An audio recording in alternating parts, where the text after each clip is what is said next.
नमस्ते दर्शक हो, आइए देखते हैं भारत का सौंदर्य और वैभव। जैसे हमारी वाहिनी पर प्राचीन मंदिर दिखाना ये हमारी वाहिनी की विशेषता हो गई है, वैसे ही हमारे प्राचीन मंदिरों में आज के कालावधि में कुछ बदलाव हो रहे हैं, तो वो भी दर्शाना हमारी वाहिनी की विशेषता हो गई है। तो आइए आज के इस छोटे से चलचित्र में महाराष्ट्र के कोल्हापुर के महालक्ष्मी मंदिर में जो छोटे से दो बदलाव हुए हैं, वो देख लेते हैं। महालक्ष्मी मंदिर का पहला बदलाव मंदिर के प्रांगण में है। ये सुंदर गर्भगृह तो आपने देखा ही रहेगा। इसके आगे अंतराल है, अंतराल के आगे सभा मंडप है और सभा मंडप के आगे दर्शन मंडप होता है जो यहाँ पर भी है। यहाँ इस मंदिर का जो पहला बदलाव है वो दर्शन मंडप के रूप में हो रहा है। उसका नूतनीकरण अभी हो रहा है। आप सामने देख सकते हैं, बाई बाजू में जो दिख रहा है वो दर्शन मंडप का ऊपरी भाग हमें दिख रहा है। उस दर्शन मंडप में अभी बदलाव हो रहे हैं जो हमें वहाँ पर जाकर देखने हैं। तो चलिए वहाँ पर जाते हैं। मैं अभी मंदिर के दाई बाजू में आया हूँ। दाई बाजू से मैं दर्शन मंडप की दिशा में देख रहा हूँ। अभी ये सामने देखकर आपको पता चल गया रहेगा कि इस दर्शन मंडप को नूतनीकरण की आवश्यकता क्यों थी। ये आप भाग देख लीजिए। ये अभी जो आपको दिख रहा है ये नूतनीकरण चल रहा है दर्शन मंडप का। अभी मैं बाई बाजू में आया हूँ मंदिर के सामने। आप देख सकते हैं पूरा काम चल रहा है। बड़े बड़े आकार की लकड़ियाँ सामने रखी गई है। एक में एक लकड़ी फंसाकर इस दर्शन मंडप का निर्माण किया जा रहा है। ये लकड़ियाँ इतनी बड़ी है कि इनको उठाने के लिए क्रेन लगती है और क्रेन से ये लकड़ियाँ उठाई जाती है। मंदिर के प्रांगण में आजकल हमें क्रेन भी घूमती हुई दिखती है और ऐसे कलाकार ये दर्शन मंडप की निर्मित कर रहे हैं। इस दर्शन मंडप के निर्माण के लिए अथवा नूतनीकरण के लिए ये कारागिर काम कर रहे हैं, लकड़ी का काम कर रहे हैं। और अभी आप जो पटल पर देख रहे हैं ऐसी कमान बनाई जा रही है और ऊपर जाके बिठाई जा रही है और इन लकड़ियों से उनका निर्माण किया जा रहा है। ऐसे लकड़ियों के साथ साथ कुछ पाषाण भी उसमें प्रयोग किए जा रहे हैं जो बसाल्ट के पाषाण है। ये मुख्य मंदिर का गर्भगृह तथा उसके सामने का अंतराल और दर्शन मंडप है। प्राचीन दर्शन मंडप जो पाषाण से बनाया हुआ है, उसके सामने जो लकड़ी से बना हुआ दर्शन मंडप था उसका नूतनीकरण चल रहा है। आप देख सकते हैं हरे रंग के कपड़े सब स्थानों में लगा दिए गए हैं, बैरिकेडिंग किया गया है।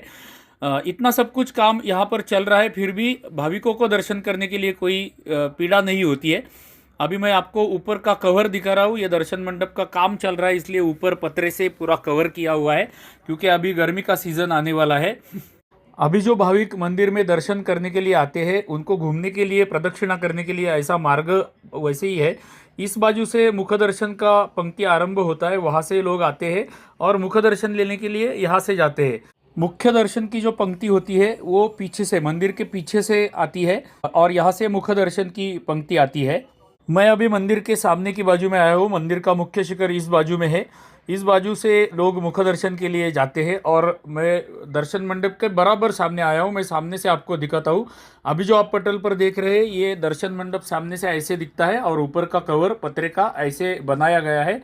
काम चल रहा है इसलिए ऊपर से ढक दिया गया है। पता नहीं बाद में वो निकालेंगे कि नहीं, किंतु यहाँ पर सुंदर दर्शन मंडप हमें कुछ दिन के बाद या महीनों बाद देखने को मिलेगा।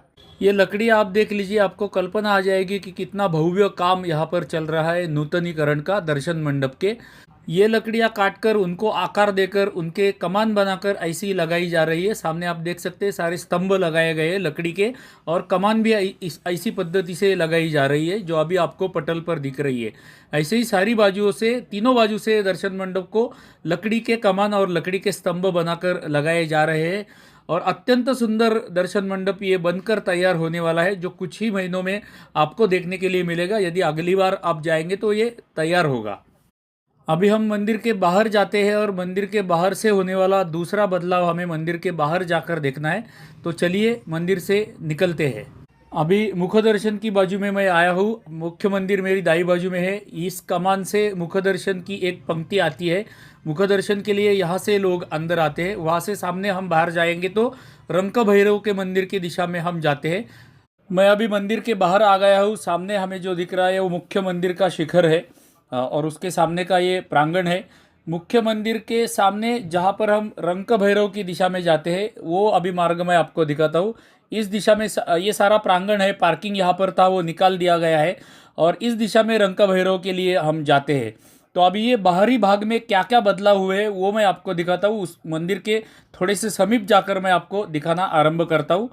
आपको ये क्षेत्र स्मरण में रहेगा, यहाँ पर सारे चप्पल स्टैंड हुआ करते थे, भिन्न भिन्न लोगों के भिन्न भिन्न चप्पल स्टैंड हुआ करते थे, वो सारे निकाल दिए गए हैं और यहाँ पर इस बाजू में बाई बाजू में एक नया चप्पल स्टैंड बनाया गया है।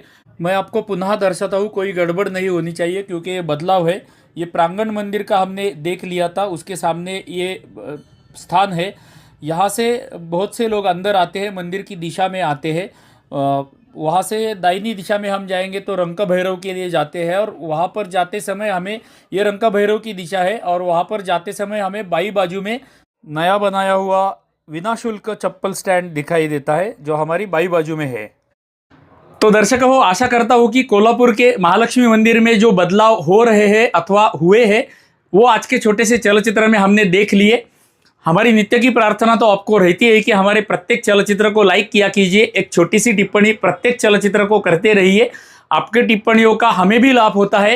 ये प्राचीन मंदिरों के चलचित्र अधिकाधिक लोगों तक ऑटोमेटिकली पहुंचने के लिए आपकी टिप्पणियां काम करती है, इसलिए हमारे प्रत्येक चलचित्र को टिप्पणी अवश्य किया कीजिएगा, ये आपसे हृदयपूर्वक प्रार्थना है। हमारी अंतिम प्रार्थना तो नित्य सदा सर्वदा आपसे रहती है कि यदि अभी तक आपने हमारी वाहिनी को सब्सक्राइब या फॉलो नहीं किया रहेगा तो हमारी वाहिनी को सब्सक्राइब अथवा फॉलो भी कर दीजिए। चलिए तो मिलते हैं ऐसे ही किसी सुंदर प्राचीन मंदिर के अगले चलचित्र में। तब तक के लिए आप सभी को धन्यवाद धन्यवाद धन्यवाद।